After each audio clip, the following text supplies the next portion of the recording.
Hi hello നമസ്കാരം, welcome back to Noopsworld. അപ്പോൾ ഇന്ന് വളരെ പെട്ടെന്ന് ഉണ്ടാക്കാൻ പറ്റിയ ഒരു ഐസ്ക്രീം, അതായത് മാംഗോ ഐസ്ക്രീമിൻ്റെ റെസിപ്പി ആയിട്ടാണ് ഞാൻ വന്നിരിക്കുന്നത്. അതായത് മാങ്ങയൊക്കെ ഒരുപാടുള്ള സീസണിൽ അതിൻ്റെ കൂടെ വീട്ടിൽ തന്നെ നമുക്ക് എപ്പോഴും സാധാരണ ഉണ്ടാവുന്ന ഇൻഗ്രീഡിയൻസ് വെച്ചിട്ട് ഉണ്ടാക്കാൻ പറ്റിയൊരു ഐസ്ക്രീമാണിത്. ഇതിൽ നമ്മൾ കണ്ടൻസ് മിൽക്ക് ഒന്നും ഉപയോഗിക്കണില്ല. അപ്പോൾ എങ്ങനെ ഈസിലി അവൈലബിൾ ആയിട്ടുള്ള ഐറ്റംസ് വെച്ചിട്ട് എങ്ങനെ പെട്ടെന്ന് നമുക്ക് മാംഗോ ഐസ്ക്രീം ഉണ്ടാക്കാം എന്ന് നോക്കാം. അപ്പോൾ ഈ വീഡിയോയിലേക്ക് പോകുന്നതിന് മുമ്പ് ഇതുവരെ ഈ ചാനൽ സബ്സ്ക്രൈബ് ചെയ്തിട്ടില്ലെങ്കിൽ സബ്സ്ക്രൈബ് ചെയ്യാൻ മറക്കല്ലേ. ഐസ്ക്രീം ഉണ്ടാക്കാനായിട്ട് ആദ്യം വേണ്ടത് ഒരു 1/2 ലിറ്റർ കൊഴുപ്പുള്ള പാലാണ്. അതിൽ നിന്ന് ഒരു 1/2 കപ്പ് പാല് നമുക്ക് ആദ്യമേ തന്നെ ഒരു ബൗളിൽ മാറ്റി വയ്ക്കാം. എന്നിട്ട് ബാക്കിയുള്ള പാല് നമുക്കൊരു ചൂടായ പാനിലേക്ക് ഒഴിച്ച് തിളപ്പിക്കാം. ഇനി ഈ പാല് സ്റ്റവിലിരുന്ന് തിളയ്ക്കുന്ന സമയത്ത് നമുക്ക് 2 പഴുത്ത മാങ്ങ ചോപ്പ് ചെയ്ത് വെച്ചിരിക്കുന്നത് മിക്സിയിൽ അടിച്ചെടുക്കാം. ഐസ്ക്രീമിന് വേണ്ടിയിട്ട് മാങ്ങ എടുക്കുമ്പോൾ നാരില്ലാത്ത മാങ്ങ എടുക്കുന്നതായിരിക്കും കൂടുതലും നല്ലത്. ഇപ്പം മാങ്ങ നന്നായിട്ട് പേസ്റ്റ് പോലെ അരിഞ്ഞിട്ടുണ്ട്. ഇനിയിപ്പോൾ നാരുള്ള മാങ്ങയാണ് എടുക്കുന്നതെന്നുണ്ടെങ്കിൽ ഈ അരച്ചു കഴിഞ്ഞിട്ട് അതൊന്ന് ചെറുതായിട്ടൊന്ന് അരിച്ചെടുക്കേണ്ടി വരും. അടുത്തത് നമ്മൾ മാറ്റി വെച്ച 1/2 കപ്പ് പാലിലേക്ക് ഒരു 1.5 ടേബിൾ സ്പൂൺ കോൺഫ്ലവർ നന്നായിട്ടൊന്ന് മിക്സ് ചെയ്ത് വെക്കണം.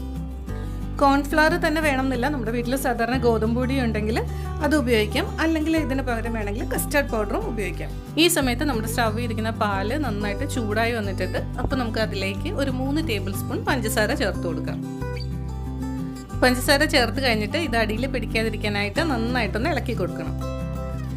പഞ്ചസാര മുഴുവനായിട്ട് അലിയണ വരെ ഇങ്ങനെ കൈ എടുക്കാതെ ഇളക്കിക്കൊണ്ടിരിക്കണം. പാല് തിളച്ച് ചെറുതായിട്ടൊന്ന് വറ്റിക്കഴിയുമ്പോൾ, അതായത് ഇതിൻ്റെ 1/4 ഭാഗം മാത്രം വറ്റിയാൽ മതി. ആ സമയത്ത് നമ്മളൊരു 1/2 കപ്പ് പാലും കോൺഫ്ലവറും കൂടി മിക്സ് ചെയ്ത് വെച്ചിരുന്നല്ലോ, അപ്പോൾ അത് ഒന്നുകൂടി എടുത്തിട്ട് നന്നായിട്ടൊന്ന് മിക്സ് ചെയ്തതിന് ശേഷം ഇതിലേക്ക് ഒഴിച്ചു കൊടുക്കുക. കോൺഫ്ലവർ നന്നായിട്ട് മിക്സ് ചെയ്ത് വെച്ചിരുന്നെങ്കിൽ പോലും നമ്മൾ ഒഴിക്കുന്നതിന് തൊട്ട് മുമ്പായിട്ട് അതൊന്നുകൂടി നന്നായിട്ടൊന്ന് ഇളക്കിയിട്ട് വേണം ഒഴിക്കാനായിട്ട്. ഇനി ഇതൊരു മീഡിയം ടു ഹൈ ഫ്ലെയിമിൽ വെച്ചിട്ട് ഒരു 5 മിനിറ്റ് നേരം നന്നായിട്ടൊന്ന് ഇളക്കണം. 5 മിനിറ്റ് നേരവും കൈ എടുക്കാതെ ഇങ്ങനെ ഇളക്കിക്കൊണ്ടിരിക്കണം, അല്ലെങ്കിൽ കോൺഫ്ലവർ ചിലപ്പോൾ താഴെ അടിഞ്ഞ് അത് ചിലപ്പോൾ കരിഞ്ഞു പിടിക്കാനായിട്ട് ചാൻസ് ഉണ്ട്. കസ്റ്റർഡ് പൗഡർ ഉണ്ടെങ്കിൽ കോൺഫ്ലവറിനേക്കാളും കുറച്ചുകൂടി നല്ലതായിരിക്കും, കാരണം അതിനൊരു ചെറുതായിട്ടൊരു ഫ്ലേവർ ഉണ്ടല്ലോ. 5 മിനിറ്റ് കഴിഞ്ഞിട്ട് നമുക്ക് സ്റ്റവ് ഓഫ് ചെയ്തിട്ട് ഇതൊന്ന് തണുക്കാൻ വയ്ക്കാം.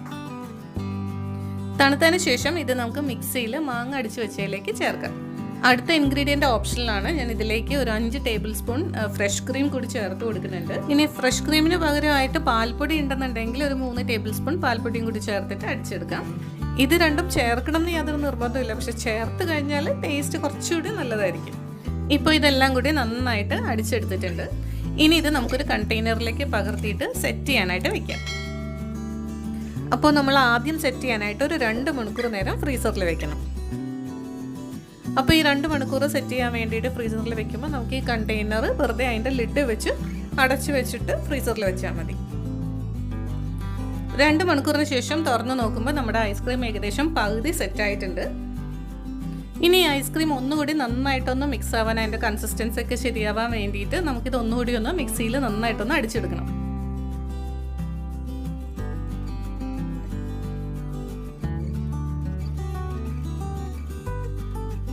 ഇതിനി അടിച്ചെടുക്കാൻ നേരത്ത് നമുക്ക് വേണമെങ്കിൽ ഒരു ഡ്രോപ്പ് മാംഗോ എസൻസ് വല്ല ഇതിലേക്ക് ചേർത്ത് കൊടുക്കാം, പക്ഷെ അതിൻ്റെ ആവശ്യമില്ല. ഇത് അടിച്ചതിന് ശേഷം ആ സെയിം കണ്ടെയ്നറിലേക്ക് തന്നെ നമുക്കത് ഒഴിച്ച് സെറ്റാകാനായിട്ട് വെക്കാം. അപ്പോൾ നമുക്കിത് മിനിമം ഒരു 10 മണിക്കൂർ ഫ്രീസറിൽ വെക്കണം, അല്ലെങ്കിൽ ഓവർനൈറ്റ് വെച്ചാൽ മതി. അപ്പോൾ ഞാനിത് ഒഴിച്ച് വെച്ചിട്ട് ഇതൊക്കെ ഒന്ന് ലെവൽ ചെയ്ത് വെച്ചിട്ടുണ്ട്. ഇനി ഇത് അടയ്ക്കുന്നതിന് മുമ്പായിട്ട് നമ്മൾ ആദ്യം ഒരു ബട്ടർ പേപ്പറോ അല്ലെങ്കിൽ ഒരു ക്ലിങ് ഫിലിമോ വെച്ചിട്ട് വേണം ഇതിൻ്റെ ലിഡ് വെച്ചിട്ട് അടയ്ക്കാനായിട്ട്. കാരണം എന്താണെന്ന് വെച്ചാൽ ഇപ്പം നമ്മൾ ഡയറക്റ്റായിട്ട് അടച്ച് വെക്കുകയാണെന്നുണ്ടെങ്കിൽ അടപ്പിൻ്റെ താഴേന്ന് വെള്ളം ഈ ഐസ്ക്രീമിൻ്റെ മുകളിലേക്ക് വീണിട്ട് അതിൻ്റെ മുകളിൽ മൊത്തം ഐസായിരിക്കും. അപ്പോൾ അത് ഒഴിവാക്കാൻ വേണ്ടിയിട്ടാണ് നമ്മൾ ഒന്നുകിൽ ക്ലിങ് ഫിലിം അല്ലെങ്കിൽ ബട്ടർ പേപ്പർ വെക്കുന്നത്. ഇപ്പോൾ ഓവർനൈറ്റ് സെറ്റായിട്ടുള്ള നമ്മുടെ ഐസ്ക്രീമാണിത്. ഇതിൻ്റെ മുകളിൽ ഒട്ടും ഐസ് ഇല്ലാന്ന് നമുക്ക് കാണാൻ പറ്റും. അപ്പോൾ നല്ല കറക്റ്റായിട്ടുള്ള കൺസിസ്റ്റൻസിയിൽ നമുക്ക് ഐസ്ക്രീം കിട്ടിയിട്ടുണ്ട്. അപ്പോൾ ഒത്തിരി സിമ്പിളായിട്ട് ഉണ്ടാക്കാൻ പറ്റിയ ഒരു ഐസ്ക്രീമാണ്, നല്ല ടേസ്റ്റും ഉണ്ട്. അപ്പോൾ എല്ലാവരും ഒന്ന് ട്രൈ ചെയ്ത് നോക്കുക. അപ്പോൾ മാങ്ങയൊക്കെ ഒരുപാടുള്ള സീസണിൽ വീട്ടിൽ വെച്ചിട്ടുള്ള ഇൻഗ്രീഡിയൻസ് വെച്ച് തന്നെ ഇത് ഉണ്ടാക്കാൻ പറ്റും. അപ്പോൾ എല്ലാവരും ഒന്ന് ട്രൈ ചെയ്ത് നോക്കുക. അപ്പോൾ ഈ വീഡിയോ ഇഷ്ടമായാൽ എല്ലാവരും ലൈക്ക് ചെയ്യാനും ഷെയർ ചെയ്യാനും കമൻറ്റ് ചെയ്യാനും മറക്കരുത്. അതുപോലെ ഇനി Noopsworld സബ്സ്ക്രൈബ് ചെയ്തിട്ടില്ലെങ്കിൽ please do subscribe. Thank you.